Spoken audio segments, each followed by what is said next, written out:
Yan mga paps and loves. So bali medyo mataas. Nakalimutan natin bilangin yung steps. Pero nandito na tayo sa may tuktok. Welcome to the southernmost tip of the Philippines, located in Davao Oriental. Yan. Diba? Yan o. Ayos ba yan mga paps and maps? Kaya kayo huwag nyo ipunin yung pera nyo sa bangko. Diyos ko po. Hindi natin malala sa langit yan. Diba? Ating i-enjoy ang mga likhang kalikasan. Excuse na bigay sa atin ng ating Brother Jesus. O diba, o diba, o diba. Welcome, welcome, welcome sa channel ni Kojak Lakotsero, kung saan hinihingal pa ako pero napawi ang aking pagod dahil naman sa ganda ng tanawin na aking nakikita mga paps and maps. Ayos ba yun? Diba may white sand beach pa ron. Tapos mga paps and maps, ito ay version 4 ng ating Philippine Loop, kung saan nasa southernmost tip of the Philippines nga tayo. At day 35 na. O diba? O diba? O diba?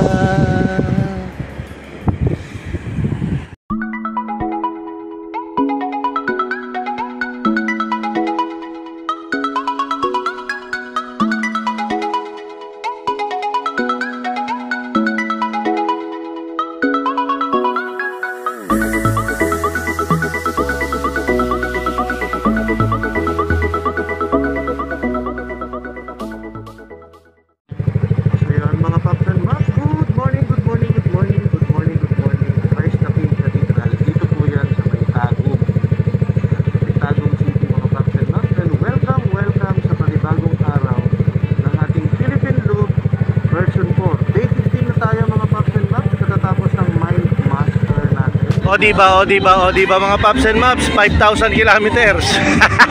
Kalain mo yon? Si Kojak Lakotsero. 5,000 kilometers. Mind Master. Philippine Loop mga paps and maps, kung saan katatapos po siya kagabi. And congratulations po sa lahat ng finisher. Yan, kasama po ang inyong Kojak Lakotsero doon.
Davao Oriental. Ayos ba yan mga paps and maps? Bagong probinsya, bagong papasalan, samahan nyo si Kojak Lakotsero.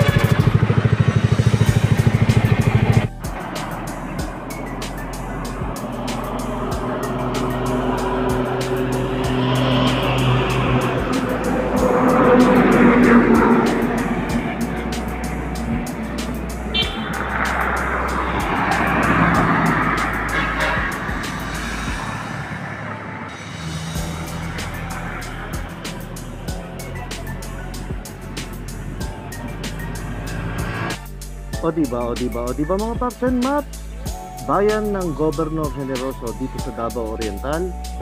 Ayan yung ating pinakamamahal na maxi scoot. Ayan. So day 35 ng ating Philippine Loop version 4, kung saan katatapos ng Mind Master 5,000 kilometers.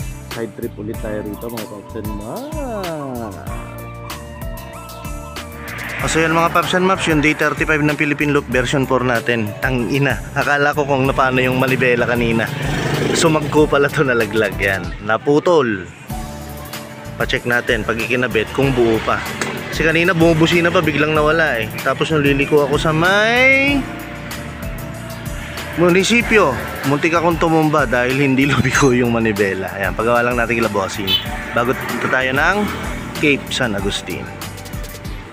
O diba mga Paps and Maps, Cape San Agustin. Ayan, after nakailang tulog tayo sa daan sa sobrang antok, nakarating din tayo rito. Tara, pasukin natin yung lugar. Yun, so bali day 35 ng ating Philippine Loop version 4 mga Paps and Maps, kung saan side trip tayo dito bago tayo bumalik ng Luzon. Ayun, o diba? Ayan po yung mga parola or lighthouse. Yan. At alam nyo ba mga Paps and Maps na ito ay located sa may Davao Oriental, kung saan tinatawag mga Paps and Maps ang lugar nito na the southernmost tip of the Philippines. Ayun, okay ba yan? Diba? Ayun, sana. Yan. Diba mga Paps and Maps? Yun, no? Kaya tayo doon.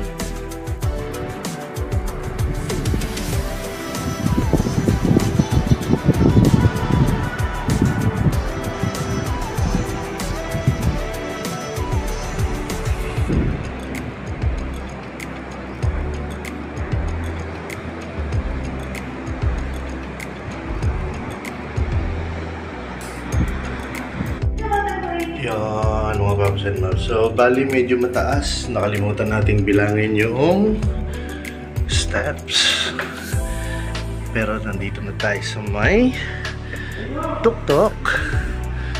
Welcome to the southernmost tip of the Philippines, located in Davao Oriental. Yan, diba? Yan, no? Guys, ba yan mga Paps and Maps? Kaya kayo huwag niyong ipunin yung pera nyo sa bangko. Diyos ko po, hindi natin malala sa langit yan, diba? So ating i-enjoy ang mga likhang kalikasan, excuse na bigay sa atin ng ating Brother Jesus. O diba, o diba, o diba? Welcome sa channel ni Kojak Lakotsero, kung saan hinihingal pa ako pero napawi ang aking pagod dahil naman sa ganda ng tanawin na aking nakikita mga Paps and Maps. Ayos ba yun? O diba, may white sand beach pa ron.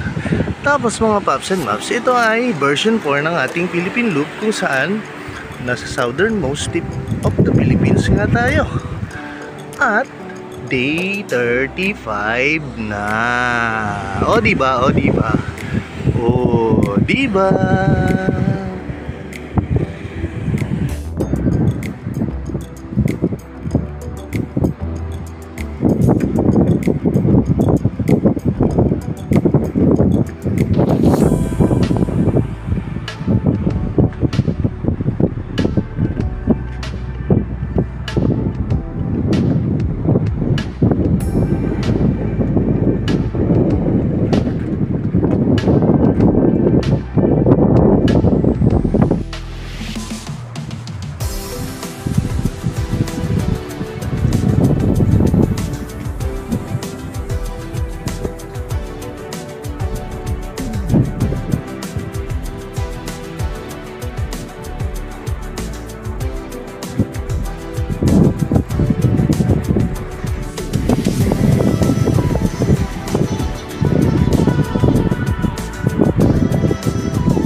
So yan na nga mga Paps and Maps, day 35 ng ating Philippine Loop version 4, kung saan nandito tayo sa may Cape San Agustin. Dito yan sa may Davao Occidental. Hindi ko kung Governor Generoso ang misakop nito or ibang bayan, kasi may nakita ako sa kilometer post kanina na HB. Yan, Hotel Bravo HB mga Paps and Maps.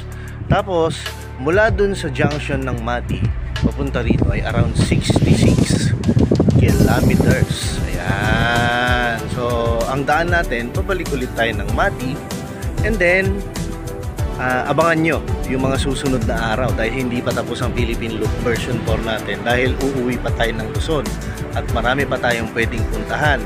Cellphone vlog the rest of the Philippine Loop natin version 4 dahil ayaw gumana ng ating action camera. Ayan. So medyo talagang more on gano'n naman tayo travel vlog, lakwatsa vlog. Walang masyadong motovlog. Mamajigin na lang natin mga Paps and Maps para mas ma-enjoy ninyo. Kagaya nito. Next ba yan? O diba? O diba? O diba?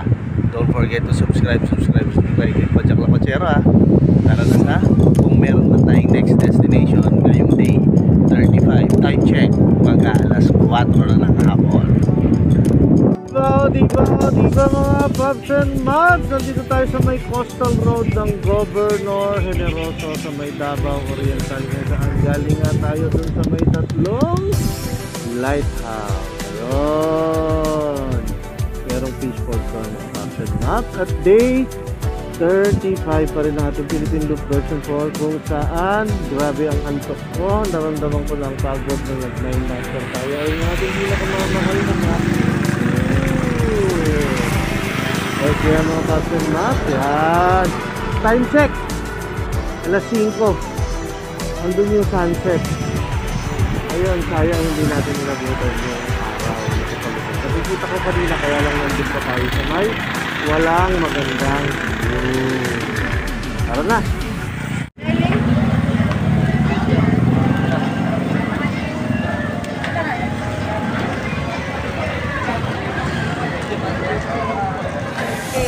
Yummy.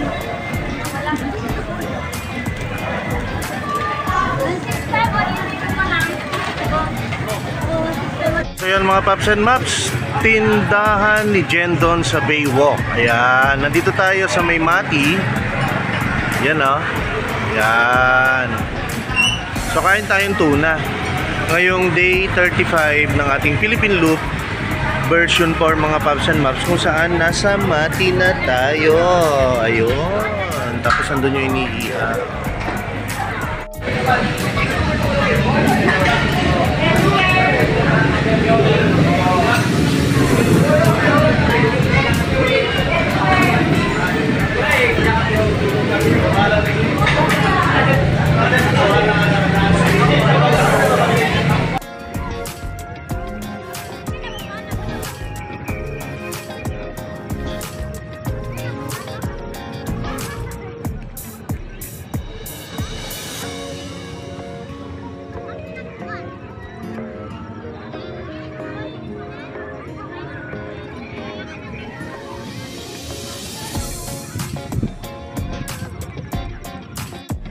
O diba mga Paps and Maps, ayan, katatapos nating kumain ng tuna.